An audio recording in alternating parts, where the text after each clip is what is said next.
천국은 창세 이래로 모든 성도들이 소망하는 아름다운 성체입니다.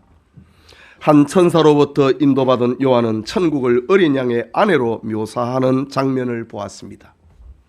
알다시피 천국은 장차 성도들이 거할 영원한 집입니다. 그 집을 주님의 신부라고 표현하고 있습니다. 그렇다면 요한이 본 천국은 주님의 신부된 지상교회가 회복해야 할 교회의 모습을 상징하고 있다는 사실입니다. 여러분, 하나님은 세상에 주님의 신부된 교회를 어떻게 세웠습니까? 하나님이 택하신 자들을 부르셨습니다. 부르신 자들을 거듭나게 하시고 믿음과 회개가 성도들의 마음에 일어나게 하셨습니다. 하나님을 믿는 자들은 의롭다 하시고 의롭게 된 그들을 자녀 삼으셨습니다. 그리고 날마다 하나님을 닮아가는 성화적인 삶을 살게 하십니다.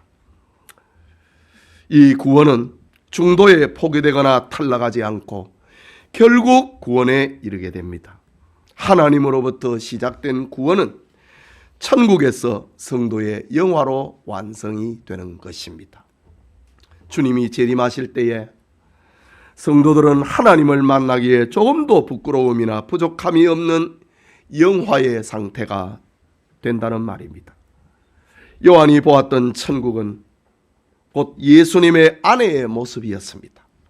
본문은 창조시대 에덴 동산과 비교를 하면서 주님의 신부된 성도의 천국 생활을 들려주고 있는 말씀입니다.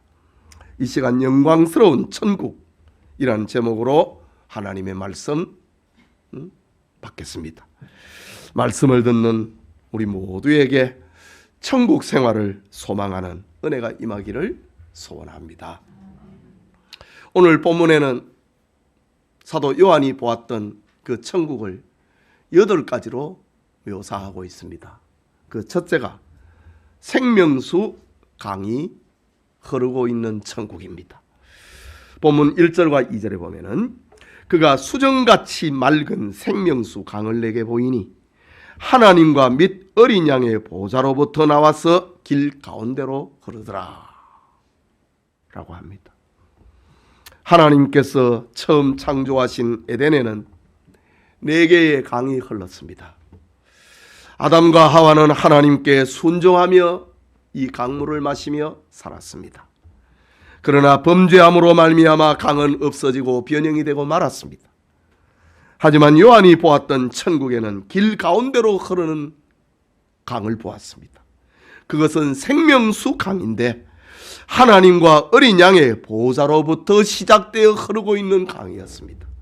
말하자면 하나님의 사랑과 예수님의 은혜로 출발하여서 흐르고 있는 생명수 강이었습니다.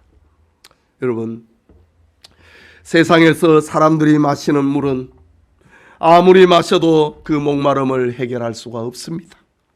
그래서 또 다른 물을 찾으며 살아가고 있는 것이 제 가운데 살고 있는 인생의 모습입니다. 사람들은 철학의 물을 마십니다. 과학의 물을 마십니다. 권력의 물을 마십니다. 재물의 물을 마시고 사랑의 물을 마시고 찾아다닙니다. 다행히 우리는 세상에서 하나님의 은혜를 입어서 생명수이신 예수님을 만났습니다. 내가 주는 물을 먹는 자는 그 배에서 생수의 강이 흘러넘치리라. 샘물이 흐를 것이라고 말씀하셨습니다. 그럼에도 우리는 완전하지 못합니다. 그래서 넘어지고 실패하고 괴로워하고 울게 됩니다. 목말라 합니다. 그러다가 주님의 은혜가 우리에게 임하면은 회개하고 다시 일어서게 되는 삶을 반복합니다. 그러나 천국에서는 하나님과 어린 양의 보좌로부터 흐르는 생명수를 마시기에 목마름이 없습니다. 다른 물에 대한 필요를 느끼지를 못합니다. 생명수 강은 우리의 영적 목마름, 육적 목마름을 채우기에 충분하기 때문입니다. 요한이 보았던 천국 생활은 바로 이런 영육의 목마름이 다시 없는 생명수 강으로 충만한 세계였습니다. 둘째로 천국은 생명나무와 풍성한 열매가 있는 맺히는 곳입니다. 2절에 길 가운데로 흐르더라. 그 다음에 나오는 말씀, 강자우에 생명나무가 있어 12가지 열매를 맺되 달마다 그 열매를 맺고 그 나무 잎사귀들은 만국을 치료하기 위하여 있더라. 하나님과 어린 양의 보좌로부터 흐르는 생명수 강은 길 한가운데로 흐르고 있는데, 그리고 그 길 좌우에는 생명나무가 자라고 있습니다. 에덴에서는 불순종의 죄를 범한 인류는 생명나무에 이르는 그 길이 막혀버리고 말았습니다. 천국은 순종을 통해서 얻는, 생명을 얻는 세계이기 때문에, 불순종했기 때문에 생명나무에 이르는 길이 막혀버렸습니다. 그러나 천국은 하나님과 어린 양 예수님으로부터 흘러나오는 세계였습니다. 그 생명나무에는 12가지의 열매를 맺힌다고 했습니다. 12이라고 하는 말은 완전과 충만의 상징입니다. 그래서 성경에는 이 완전함을 나타낼 때 12지파, 12제자, 12사도, 12영, 12문, 12천사, 12기초석 등을 완전을 표현을 할 때 12이라는 숫자를 표현하면서 사용했습니다.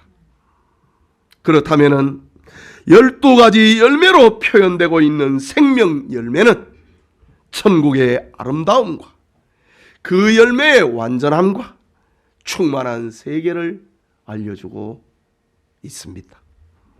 뿐만 아니라 그 나무 잎사귀들은 만국을 치료하기 위하여 있더라 라고 합니다.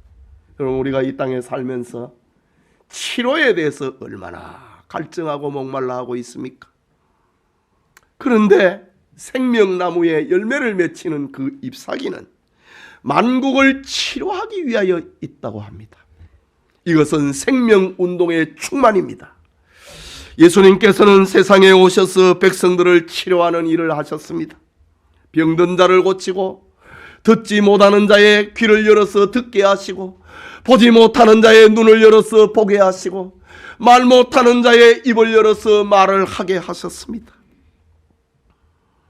사탄의 권세에 눌려있는 자를 불쌍히 여기고 해방시켜 주었습니다. 죽은 자를 살려 주었습니다. 그러나 죄성을 가지고 있는 우리는 이 세상에서 또 병들고, 또 괴롭고, 또 미워하고, 또 죽고 맙니다. 그러나 천국에는 영원한 치료가 있다. 완전한 치료가 있다. 완전한 위로가 있다. 천국 생활은 이렇게 아름다운 열매와 영원한 치료가 있는 세계라는 사실을 요한은 보았던 것입니다. 세 번째로, 천국에는 다시 저주가 없다고 합니다. 3절의 말씀이지요. 다시 저주가 없으며 라고 합니다. 여러분, 에덴 동산에서 하나님은 아담과 하와에게 선악을 알게 하는 나무의 실과를 먹지 말라, 이것을 먹는 날에는 정령 죽으리라, 축복과 저주를 에덴 동산에서는 말씀하셨습니다. 이것을 먹으면 반드시 산다, 안 죽으면 영생한다. 축복과 저주, 생명과 죽음을 말씀하셨습니다. 그런데 뱀에게 미혹된 아담과 하와는 불순종함으로 하나님의 저주가 실현되고 말았습니다. 하나님의 명령을 거스린 인간의 죄는 에덴의 축복을 저주로 바꾸어 놓아버렸습니다. 그 결과 인생은 원초적인 죄와 사망의 고통 아래 살게 되었습니다. 그러나 세상을 사랑하신 하나님은 인류를 영원한 저주 속에 버려두지 않으셨습니다. 소망의 길을 열어주었습니다. 하나님의 독생자 예수 그리스도를 보내어서 인류의 죄를 담당하고 모든 저주에서 벗어나도록 하셨습니다. 그것을 믿음으로 구원받게 하신 것입니다. 하지만 육체 속에 있는 우리는 지금도 생명의 길과 사망의 길에서 투쟁하고 있습니다. 갈등하고 있습니다. 괴로워하고 있습니다. 바울은 이 사망의 고통에서 고민하고 죄와 싸우면서 주님을 바라보고 있다고 고백하기도 했습니다.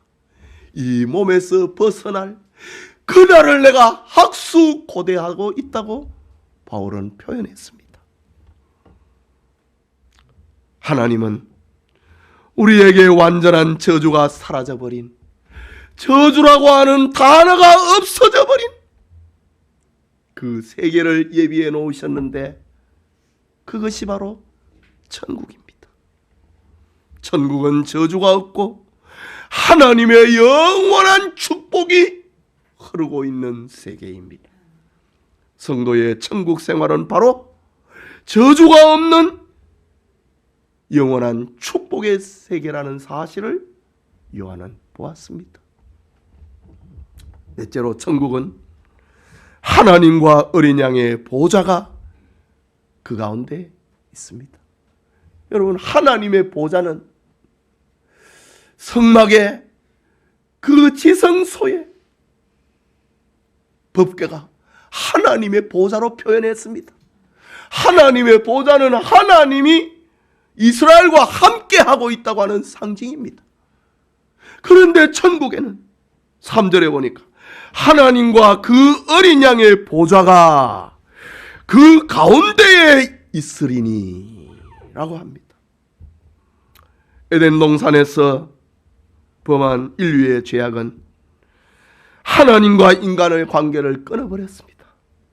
어떤 생명체이든 존재의 근원과 분리되는 것은 죽음이고 저주입니다. 그러나 사랑이 많으신 하나님은 이 땅에 임마누엘의 축복을 맛볼 수 있도록, 누릴 수 있도록 주셨습니다. 그것이 바로 예수님이 육체를 입고 이 땅에 오심입니다. 그래서 예수님을 보내시면서 그 이름을 예수라 하라. 하나님이 우리와 함께 하심이라.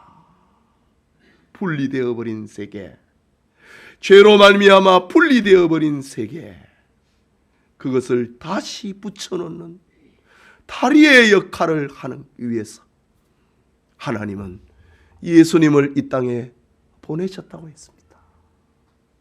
그 예수님께서 또 말씀하시기를 제자들에게, 너희는 가서 아버지와 아들과 성령의 이름으로 세례를 주고 내가 너희에게 분부한 것을 가르쳐 지키게 하라. 제자를 삼으라, 세례를 주라. 그리하면 내가 영원히 너희와 함께 하겠다. 임마누엘을 주님은 또 약속하셨습니다. 그러나 우리는 이 세상에서 완전한 임마누엘을 누리지 못하고 간헐적인 임마누엘의 은혜를 누리고 살아가고 있습니다. 그래서 때로는 외롭고 때로는 고독하고, 하나님이 우리와 함께 하시는 임마누엘의 세계는 외로움과 고독이 없는데 우리에게 외로움과 고독이 찾아오는 것은 그 임마누엘의 관계를 누리지 못하고 있다는 말 아닙니까? 그래서 두려워하고 무섭고 때로는 떨리기도 합니다. 그러나 천국은 완전한 임마누엘, 영원한 임마누엘의 세계가 이루어집니다. 하나님과 그 어린 양의 보좌가 그 가운데 영원히 있을 것이기 때문입니다. 천국은 성도들이 언제 어디서든지 하나님을 만나고 하나님과 교제할 수 있는 임마누엘의 세계입니다. 사도 요한이 보았던 천국의 세계는, 우리가 살아갈 천국은 바로 임마누엘의 세계다 라는 겁니다. 다섯째로, 성도의 천국 생활은 하나님을 섬김이 있습니다. 3절 마지막에 그의 종들이 그를 섬기며 그의 종들, 그는 하나님을 말하고 종들은 신자들을, 성도들을 말합니다. 그의 종들이 그를 섬긴다 합니다. 여러분, 섬긴다고 하는 말은 예배드린다는 말입니다. 예배의 근원은 섬김입니다. 예배는 섬김이라고 하는 말입니다. 하나님을 섬깁니다. 그래서 우리는 이 자리에 예배드리고 있는 겁니다. 그런데 섬기고 예배드림을 피곤한 것으로 생각하고 있는 사람들이 간혹 있습니다. 이유가 무엇일까요? 세상 교회에서 참된 감격과 참된 기쁨을 경험하지 못하기 때문에 피곤한 겁니다. 때로는 예배를 등한히 하는 겁니다. 세상 교회에서 참된 기쁨, 참된 감격을 누리지 못하기 때문에 때로는 교회에 늦게 옵니다. 얼마나 많은 교인들이 억지로 예배드리고 예배드리지 않으면 괴롭고 예배드리지 않으면 벌받을 것 같아서 수동적인 예배 생활을 하고 있습니까? 수동적인 예배 생활은 예배가 무감각하고 때로는 억지로, 때로는 의무적으로 드리는 예배입니다. 그러나 본래 예배는 감격입니다. 감사입니다. 나를 사랑하고 나를 구원하신 하나님을 향한 감동과 찬송이 진정한 예배입니다. 참된 예배를 경험을 하였던 시편의 성도들은 이렇게 고백합니다. 시편 84편 10절에 주의 궁정에서 한날이 다른 곳에서 첫날보다 나은 즉 악인의 장막에 사는 것보다 내 하나님의 성전에 문지기로 있는 것이 좋사오니 라고 합니다. 화려한 왕궁 생활보다 하나님의 집에서 문지기가 되어서 예배의 감격을 누리고 싶다고 하는 시편 성도의 모습입니다. 여러분, 예수님이 십자가를 지시기 전에 제자 중에 세 제자 베드로와 야고보와 요한을 데리고 높은 산에 올라가셨습니다. 그것을 우리는 변화산이라고 부릅니다. 거기에서 예수님께서는 세상에 빨래하는 사람이 그렇게 희게 만들 수 없는 그렇게 하얗고 찬란한 그 옷의 모습으로 변형이 되셨습니다. 예수님 앞에는 구약의 모세가 그리고 엘리야가 나타났습니다. 이때에 베드로의 입에서 그냥 나오는 말, 주여 여기가 좋사오니 우리가 초막셋을 짓고 하나는 주를 위하여 하나는 모세를 위하여 하나는 엘리야를 위하여 하리이다 라고 했습니다.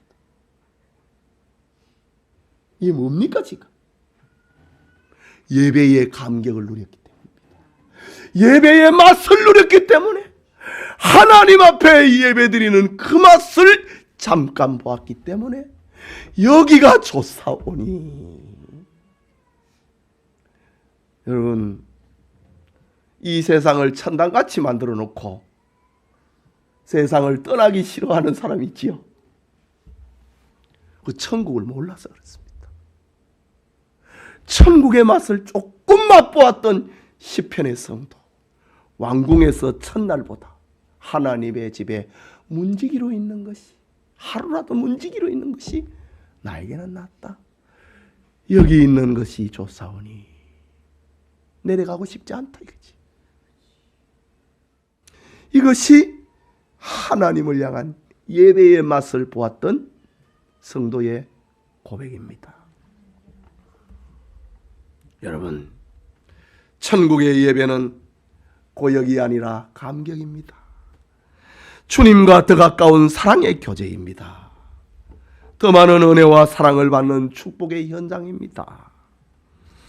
온전한 예배는 사람의 최고의 행복이고, 예배는 하나님이 사람을 창조하신 목적입니다. 성도의 천국 생활은 예배자의 감격과 감사로 충만한 세계이다. 요한이 보았던 천국입니다. 여섯째로, 천국 생활은 하나님의 얼굴을 보게 됩니다. 4절에 그의 얼굴을 볼 터이요 라고 합니다. 에덴 동산에서 범죄한 아담과 하와에게 두려움이 찾아왔습니다. 죄를 짓자 두려움이 찾아왔습니다. 그래서 하나님의 소리 앞에 숨어버렸습니다. 아담아, 아담아, 네가 어디에 있느냐? 내가 선악과를 먹음으로 두려워하여 숨었나이다. 이것이 죄가 들어온 에덴의 모습입니다.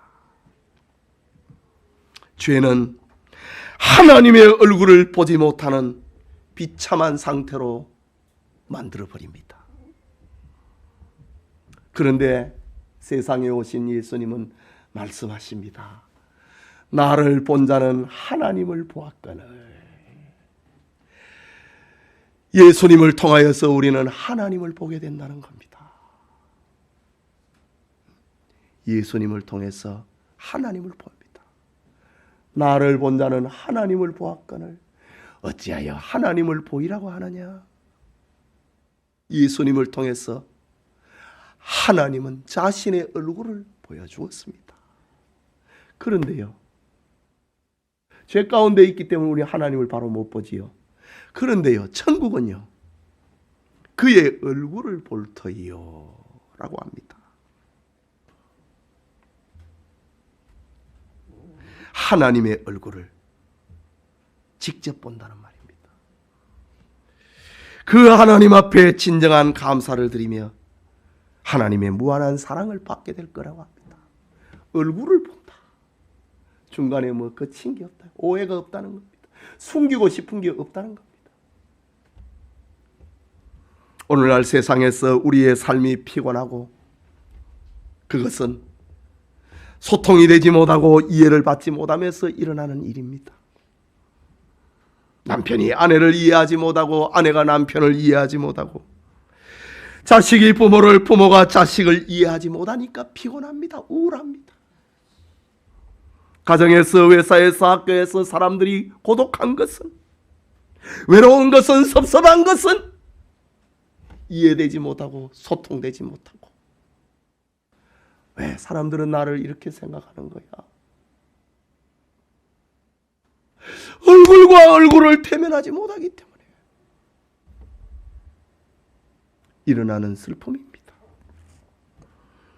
하지만 천국에서는 얼굴과 얼굴을 대면하듯이 모든 사람을 이해한다 이거지. 그때는 억지로 이해시키려고 하지 않아도 서로의 마음을 이해를 하는 그런 세계라는 겁니다. 우리가 이 땅에 살아가면서 얼마나 이해하지 못하는 오해를 풀기 위하여서 만나자, 이야기하자, 전화하자, 편지 쓰자.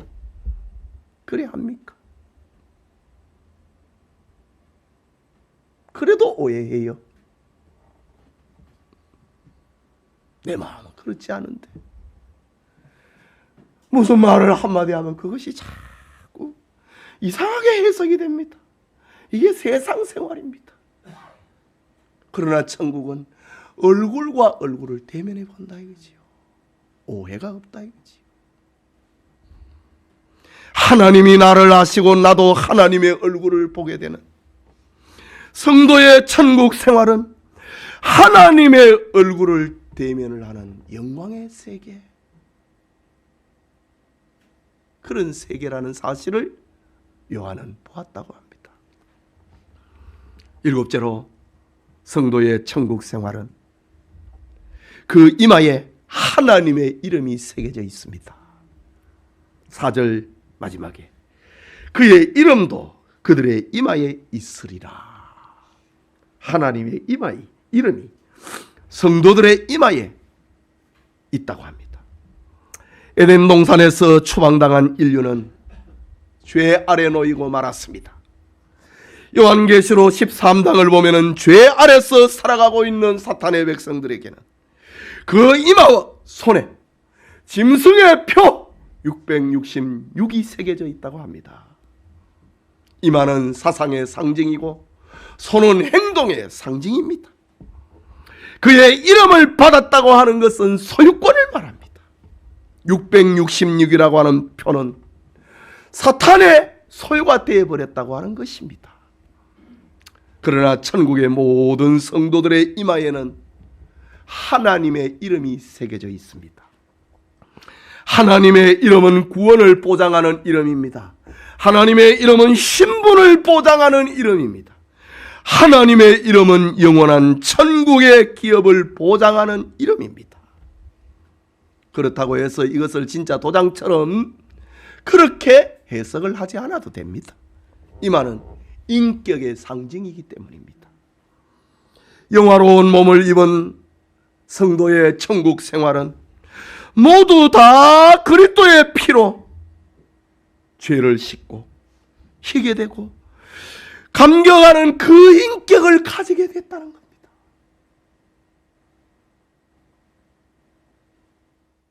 천국 성도들의 모습은 다 하나님 앞에 감사하는 인격, 모두 다 예수님으로부터 죄 용서함을 받은 인격, 모두 다 하나님을 예배하는 그 인격을 가지게 됐다는 겁니다. 그 이마에 하나님의 이름이 있더라. 성도의 천국 생활은 모든 사람 하나도 예외가 없이 하나님의 백성된 인격을 가지고 살게 됩니다. 여러분, 우리가 이 땅에서 살아가면서 인격이 고약한 사람을 만나고 싶지 않잖아요. 엮이고 싶지 않습니다. 그런데 천국 생활은 다 하나님의 백성의 인격을 가지고 있다. 누구를 만나도 좋고 누구와 대화해도 행복하고, 어떤 사람은요 만나기만 하면 내가 손해보는 사람이 있습니다. 만나기만 하면 내가 뭘 뺏기는 사람이 있어요. 그런 사람이 있습니다. 그래서 그 사람을 안 만나는 게 나에게 복이에요. 그런데 천국에는 다 하나님의 백성된 그 인격, 여러분, 우리 가운데 모난 거 있잖아요. 가시같이 돋은 거 있잖아요. 우리의 입에서 나오는 말이 독설 같은 그런 표현들이 있잖아요. 그러나 천국에는 그런 거 없다 이거지. 그 이마에 하나님의 이름, 하나님의 백성된 인격이 새겨져 있다. 마지막으로 천국 생활은 성도들이 왕노릇하는 곳입니다. 5절인데 같이 읽겠습니다. 다시 밤이 었겠고 등불과 햇빛이 쓸데없으니 이는 주 하나님이 그들에게 비침이라. 그들이 세세토록 왕노릇하리로다. 다시 밤이 었고 등불과 햇빛이 쓸데없다고 하는 말은 계시록 21장의 반복이고 이미 제가 설교했습니다. 천국은 밤이 존재하지 않는 낮의 연속이라고 하는 말입니다. 천국은 등불이나 햇빛으로 존재하는 세계가 아니라는 말입니다. 하나님 자신이 빛이 되는 세계입니다. 그런데 요한이 보았던 천국 생활의 그 절정을 성도들이 세세토록 왕노릇한다라고 합니다. 이것은 하나님의 백성들이 천국에서 받게 될 궁극적인 축복입니다. 이 말씀은 소아시아 7교회 가운데 예수님이 라오디게아 교회에 들려준 말씀이기도 합니다. 그렇다고 해서 천국에서 성도들이 이 세상처럼 다른 사람들을 지배하고 군림을 하는 그런 왕으로 생각해서는 안 됩니다. 여러분, 왕이, 세상의 왕이 뭡니까? 넓은 영토를 가지고 싶고 많은 사람들 위해 군림하고 싶고 내가 하는 말은 법이 되고 싶고, 그게 왕이잖아요. 영토가 없으면 그는 왕이 아니고 그의 말을 들을 백성이 없으면 그는 왕이 아닌 겁니다.